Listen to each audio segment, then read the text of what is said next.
Assalamualaikum warahmatullahi wabarakatuh. Perkenalkan, nama saya Feni Marlina, NPM 217530114 dari kelas MI 5A. Di sini saya akan mengerjakan tugas mata kuliah Keamanan Sistem Informasi dengan dosen pengampu Bapak Dr. Septaviansyah Putra, STMT. Baik, di sini saya akan mempresentasikan mengenai keamanan cyber.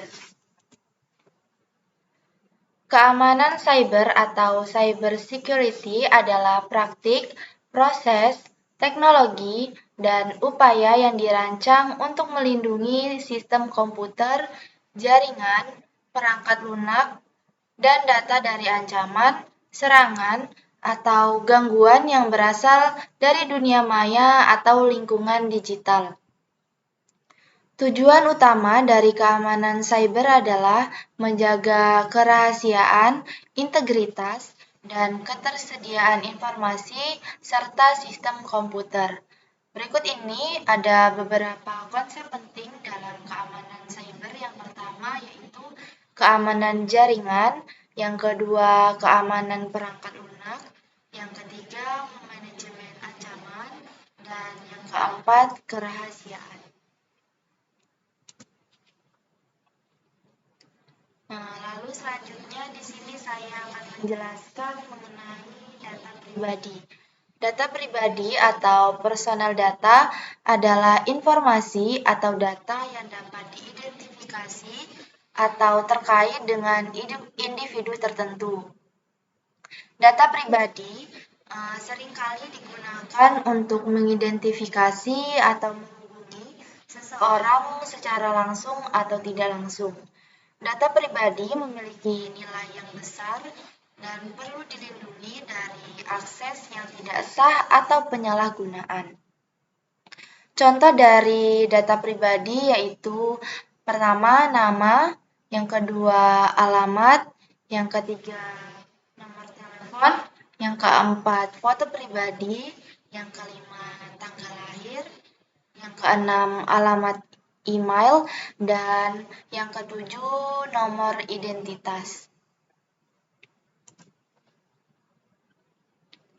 Lalu selanjutnya di sini ada data organisasi, yang dimana data organisasi bertuju pada semua informasi yang digunakan, dihasilkan, atau disimpan oleh suatu organisasi dalam menjalankan operasinya. Data organisasi merupakan aset berharga dan strategis yang harus dikelola dan dilindungi secara baik. Penggunaan efisien data dapat membantu organisasi dalam mengambil keputusan yang lebih baik, sehingga meningkatkan efisiensi operasional dan mencapai tujuan organisasi. Selain itu, perlindungan data organisasi dari ancaman cyber dan kebijakan privasi juga merupakan aspek penting dalam pengelolaan data. Contoh dari data organisasi yaitu ada yang pertama data keuangan, yang kedua data karyawan, yang ketiga data transaksi, dan yang keempat data produk dan layanan, dan lain-lainnya. Kemudian selanjutnya di sini ada contoh data, yaitu yang pertama contoh data dari data pribadi. Yang pertama yaitu alamat, yang dimana alamat rumah atau tempat tinggal seseorang adalah data pribadi.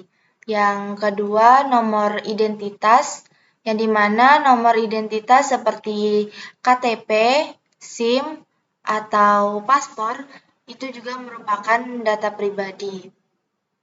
Dan yang ketiga, terdapat foto atau gambar seseorang juga dapat digolongkan sebagai data pribadi, terutama jika digunakan untuk mengidentifikasi dari individu tersebut.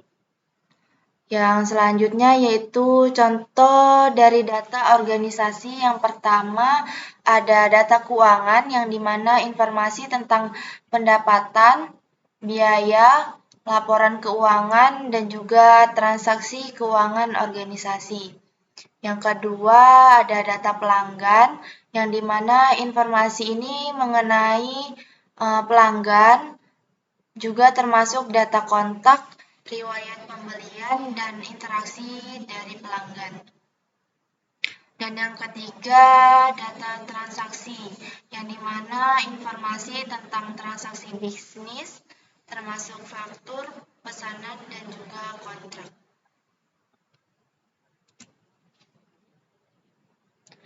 Nah, kemudian jenis serangan cybernya yang pertama yaitu pencurian identitas adalah serangan yang dimana seseorang mengambil data pribadi kita seperti nama, alamat, tanggal lahir, atau informasi keuangan dan menggunakannya untuk melakukan kegiatan yang merugikan untuk kita sendiri. Yang kedua yaitu peretasan akun atau account hacking, yang dimana penyerang mungkin mencoba untuk mengakses akun online kita seperti media sosial, email, atau akun bank dengan mencuri atau menebak kata sandi kita. Dan yang ketiga, penyalahgunaan kartu identitas. Jika nomor KTP atau paspor kita dicuri, mereka dapat digunakan untuk tujuan ilegal seperti mengajukan pinjaman atau melakukan tindakan kriminal atas nama kita.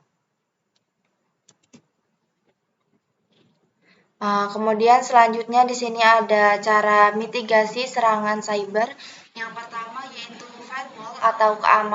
firewall dan keamanan jaringan, yang dimana kita akan gunakan firewall untuk membatasi akses ke jaringan dan aplikasi. Kemudian menerapkan kontrol akses jaringan yang ketat untuk mencegah akses yang tidak sah.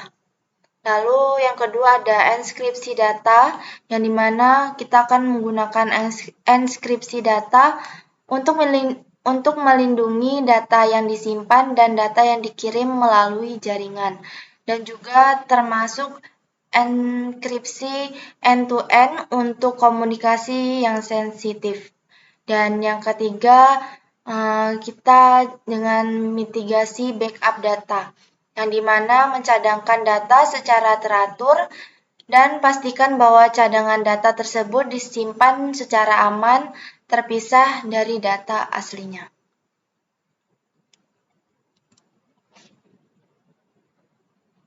Baik, mungkin itu saja yang dapat saya jelaskan. Kurang dan lebihnya saya mohon maaf. Saya akhiri. Wassalamualaikum warahmatullahi wabarakatuh.